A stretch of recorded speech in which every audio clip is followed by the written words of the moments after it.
بسم اللہ الرحمن الرحیم۔ السلام علیکم۔ مکتب ٹی وی دیکھنے والوں کو راؤ قمر رضوان نئی ویڈیو میں خوش آمدید کہتا ہے۔ دوستو، حضرت یزید بن میسرہ رضی اللہ تعالی عنہ فرماتے ہیں، ہم سے پہلے امتوں میں ایک شخص تھا جس نے بہت زیادہ مال و متاع جمع کیا ہوا تھا۔ اس کی اولاد بھی کافی تھی، طرح طرح کی نعمتیں اسے میسر تھیں۔ کثیر مال اسے میسر ہونے کے باوجود وہ انتہائی کنجوس تھا۔ اللہ پاک کی راہ میں کچھ بھی خرچ نہ کرتا تھا۔ ہر وقت اس کوشش میں رہتا کہ کسی طرح میری دولت میں اور اضافہ ہو جائے۔ جب وہ بہت زیادہ مال جمع کر چکا تو اپنے آپ سے کہنے لگا، اب تو میں خوب عیش و عشرت کی زندگی گزاروں گا۔ چنانچہ وہ اپنے اہل و عیال کے ساتھ خوب عیش و عشرت سے زندگی گزارنے لگا۔ بہت سے خادم ہر وقت ہاتھ باندھے اس کے حکم کے انتظار میں رہتے تھے۔ الغرض وہ اس دنیاوی آسائشوں میں ایسا مگن ہوا کہ اپنی موت کو بالکل بھول بیٹھا۔ ایک دن ملک الموت حضرت سیدنا عزرائیل علیہ السلام ایک فقیر کی صورت میں اس کے گھر آئے اور دروازہ کھٹکھٹایا۔ غلام فوراً دروازے کی طرف دوڑے اور جیسے ہی دروازہ کھولا تو سامنے ایک فقیر کو پایا۔ اس سے پوچھا، تو یہاں کس لیے آیا ہے؟ تو ملک الموت علیہ السلام نے جواب دیا، جاؤ اپنے مالک کو باہر بھیجو، مجھے اسی سے کام ہے۔ خادموں نے جھوٹ بولتے ہوئے کہا کہ وہ تو تیرے ہی جیسے کسی فقیر کی مدد کرنے باہر گئے ہیں۔ ملک الموت یہ سن کر وہاں سے چلے گئے۔ کچھ دیر بعد دوبارہ آئے اور دروازہ کھٹکھٹایا۔ غلام باہر آئے تو ان سے کہا، جاؤ اپنے مالک سے کہو میں ملک الموت علیہ السلام آیا ہوں۔ جب اس مالدار شخص نے یہ بات سنی اور اپنے غلاموں سے کہا کہ جاؤ اور ان سے بہت نرمی سے گفتگو کرو، خدام باہر آئے اور ملک الموت سے کہنے لگے، آپ ہمارے آقا کے بدلے کسی اور کی روح قبض کر لیں اور انہیں چھوڑ دیں، اللہ پاک آپ کو برکتیں عطا فرمائے۔ ملک الموت نے کہا، ایسا ہرگز نہیں ہو سکتا۔ پھر ملک الموت علیہ السلام اندر تشریف لے گئے۔ اس مالدار شخص سے کہا، تجھے جو وصیت کرنی ہے کر لے، میں تیری روح قبض کرے بغیر یہاں سے نہیں جاؤں گا۔ یہ سن کر سب گھر والے چیخ اٹھے اور رونا دھونا شروع کر دیا۔ اس شخص نے اپنے گھر والوں اور غلاموں سے کہا، سونے چاندی سے بھرے ہوئے صندوق اور تابوت کھول دو اور میرے تمام دولت میرے سامنے لے آؤ۔ فوراً حکم کی تعمیل ہوئی اور تمام خزانہ اس کے قدموں میں ڈھیر کر دیا گیا۔ وہ شخص سونے چاندی کے ڈھیر کے پاس آیا اور کہنے لگا، اے ذلیل اور بدترین مال، تجھ پر لعنت ہو، تو نے ہی مجھے پروردگار کے ذکر سے غافل رکھا، تو نے ہی مجھے آخرت کی تیاری سے روکے رکھا۔ پیارے دوستو، یہ سن کر وہ مال اس سے کہنے لگا کہ تو مجھے ملامت نہ کر، کیا تو وہی نہیں کہ دنیا والوں کی نظر میں فقیر تھا؟ میں نے تیری عزت بڑھائی، میری ہی وجہ سے تیری رسائی بادشاہوں کے دربار تک ہوئی، ورنہ غریب اور نیک لوگ تو وہاں تک پہنچ ہی نہیں سکتے۔ میری ہی وجہ سے تیرا نکاح شہزادیوں اور امیر زادیوں سے ہوا، ورنہ غریب لوگ ان سے کہاں شادی کر سکتے ہیں۔ ابھی جو یہ تیری بدبختی ہے کہ تو نے مجھے شیطانی کاموں میں خرچ کیا، اگر تو مجھے اللہ کے کاموں میں خرچ کرتا تو یہ ذلت اور رسوائی تیرا مقدر نہ بنتی۔ کیا میں نے تجھے نہیں کہا تھا کہ تو مجھے نیک کاموں میں خرچ کر؟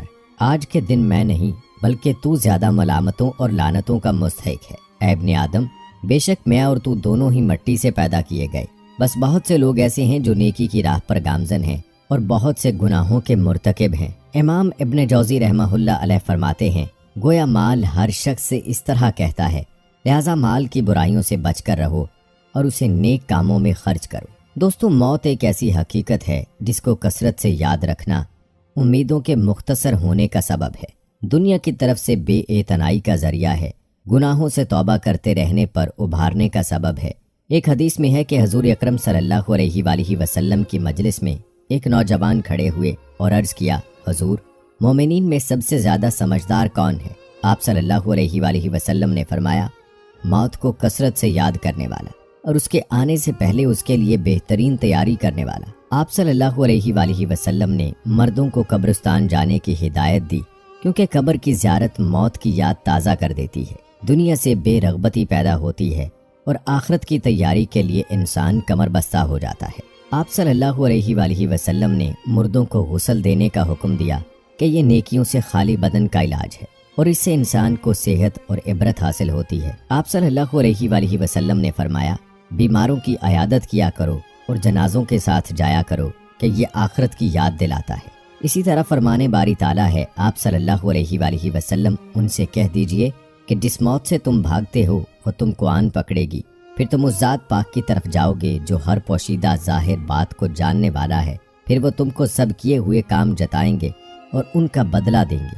دوستو حضرت حسن بصری رحمت اللہ علیہ کا ارشاد ہے کہ تعجب اور بہت زیادہ حیرت ان لوگوں پر ہے جن کو آخرت کے سفر کے لیے توشہ تیار کرنے کا حکم ملا ہو اور روانگی کا اعلان بھی ہو چکا ہو، مگر پھر بھی یہ لوگ کھیل میں مشغول ہوں۔ حضور اکرم صلی اللہ علیہ وآلہ وسلم نے فرمایا، مومن بندہ مر کر دنیا کی مشقتوں اور تکلیفوں سے راحت پا لیتا ہے اور رب تعالیٰ کی رحمت کے اندر چلا جاتا ہے، اور فاسق و فاجر کی جب موت واقع ہوتی ہے تو دوسرے لوگ اور آبادیوں، درخت اور جانور سب اس کی موت سے راحت پاتے ہیں۔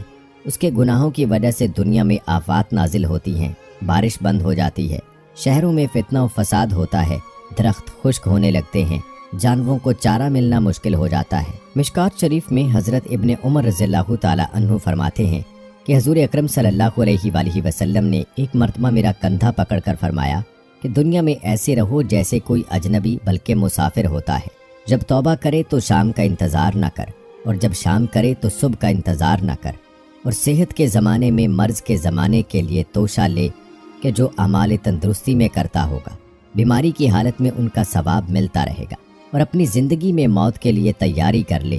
موت کو یاد کرنا توبہ کا سبب بنتا ہے، اس سے مال میں قناعت نصیب ہوتی ہے، عبادت میں سکون اور اطمینان رہتا ہے۔ موت سے غفلت گناہوں کے ارتکاب کا باعث ہوتی ہے، انسان کی ہوس دنیا اور حرص سے زر میں اضافہ ہوتا ہے، عبادت سے بے نیازی آ جاتی ہے۔